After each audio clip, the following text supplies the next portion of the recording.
guys, Hell's First here. Now, tonight we did something that I've yet to do, and that was hardcore expeditions. Now, we had a group, we put together, read a bunch of stuff online, put together the builds we needed, and the build that they have me using for the crossbow, very similar to my solo build. Fucking sick. Okay? The amount of damage that you can do with this build is fucking insane. And it is genius on top of that. Whoever thought up this build was fucking genius. Went through a bunch of Reddits and read everything I could to find the best possible put together and put together pieces from multiple different builds. Came out to exactly what they were saying. Check this out, guys. Okay? So, it's a light crossbow build. You already know I was going to talk about a light crossbow. That's just what I fucking do. Light crossbow build. Obviously, we're using the same explosive shot, caltrops, and exploding shot, right? Plus, well prepared. If you haven't seen my previous videos, I'll do a quick refresher for you. So, explosive bolt, 577 magic damage to everything in a 3-meter radius. Then you've got caltrops, just slows them, does a slight bit of damage. Then you've got exploding shot, and you've got well prepared. Exploding shots like a bomb, gets on them, 2 seconds later, does a mammoth damage to them and everything around them. And well prepared is, after every 4 spells cast, you reset the cooldown of your first slot ability. Which is why you have caltrops here, because the cooldown's so fast. So you're just constantly rotating as fast as you can through this. Pay attention to your Q, because you want to make sure you see when that second bolt comes up. Sometimes you can miss it if you're not jumping too fast. Next on the list, Scholar Cow. Perpetual Energy. Now you tap into the wild energy around you, and you reduce energy cost to 0 for 15 seconds. This is huge, because you run out of mana fast as fuck. But this helps you stay in the game, no problems whatsoever.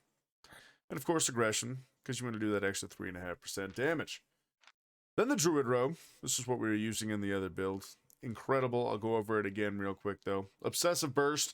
Essentially, the next 6 spells you cast are going to stack up so that you're doing 36% extra total damage. It lasts for 10 seconds. And you run with aggression on that. 8% more damage, right? Shoes of Tenacity. These things are fucking genius. Okay? Fucking genius. They're expensive as all fuck, but genius. So you literally have on your F blind spot. Now you enter the enemy's blind spot going invisible, and your move speed's increased by 20% for 1 second. No one gives a shit about the move speed or the 1 second. You do 307 bonus damage the next time you deal damage, so that helps.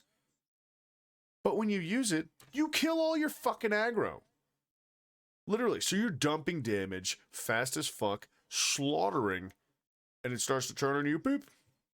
Now it's no longer on you, it's back on the tank. You do not worry about pulling aggro. It's fucking incredible. Amazing. Amazing item. Probably my favorite of the build. And then I run it with Quick Thinker, because you want stuff to come back faster. Now, the food you want is going to be pork omelets. I was just out fucking around, so I don't have any of them. But that's why there's beef stew instead. Now, let's move on to the cape. Now, there's multiple capes you can use. Some people on Reddit said Carleon cape was going to be better because you use more explosive shots. If you're not familiar with that cape, it gives you a chance to have your Q back for a small window every 30 seconds after you've used your Q. So it helps out. Or there's the Demon Cape, which to me made a little more sense. They both do relatively the same type of damage. But the Demon Cape actually drops this pool underneath of them, a lava puddle, as they call it. And it goes around the targeted enemy, lasts 5 seconds, deals 174 magic damage versus players, or 101 versus mobs every half second. So you can do quick math there. That's 1,000 damage. Just being dropped real quick by your cape.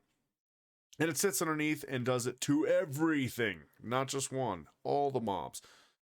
So in an HCE, the tank stops it. All the mobs.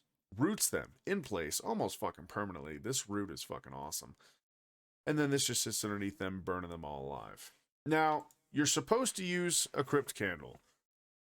Now, if you're like me, you can't afford 15 fucking million for a tier 8.3 crypt candle. So I looked at the tier 7.3 crypt candle. Now, the tier 7.3 has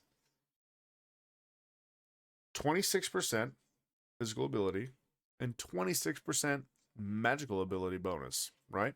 Muzak only has 20% on both of those. Your ability cost reduction, though, is minus 24%.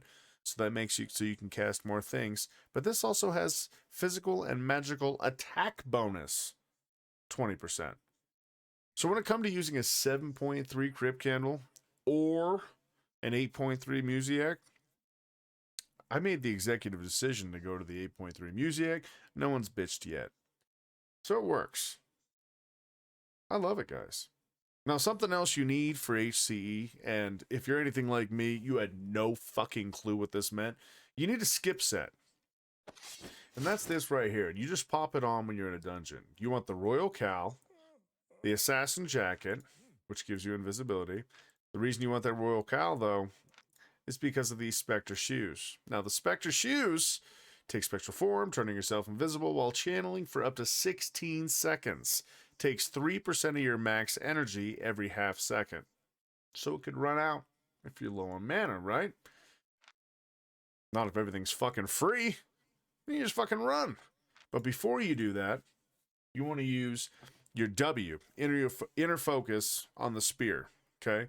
It increases the duration of your crowd control effects by 4%, but you don't give a shit about that. It gives you a 5% move speed for each 2 seconds it's been channeled, stacks up to 10 times, lasts 6 seconds after the channel is ended. So you use this, let it go through the entire channel. As soon as that's done, you pop D to make everything free, right? Then you pop E to jump far as fuck in front. Then, after that, you hit your shoes and you run to where you need to go. Now, you might ask, why the fuck do I want to skip something? You want to skip it, so here's how it works. They're going to tell you in the HC you need to kill like 50 mobs out of whatever's in the dungeon. Maybe there's 100 mobs in the dungeon. You're going to skip the spots that are a little too hard to worry about, that you don't need to worry about or die in. Because when you die in this fucking gear right here, it's expensive as fuck to repair. 100K every fucking time. Then it allows you to get to that boss quick. And when you kill the boss, it gives you a higher level difficulty map. It is so much more fun than regular dungeons, so much more fun than corrupted dungeons, and I am so glad I got to take part in it in my guild, and I ran it tonight, and we actually put it together and moved from tier 4 or level 4 to level 10. Tomorrow night, we're going up even higher. I'll give you more footage when we get further into it and we get more excited about it. But I wanted to bring you this video and tell you about the entire build. So this is what you're going to use. This is the meta. This is why it's the meta, and this is how it works. So I hope you guys enjoy the video. Hope you guys enjoy the build. And as always, until next time, ta-ta.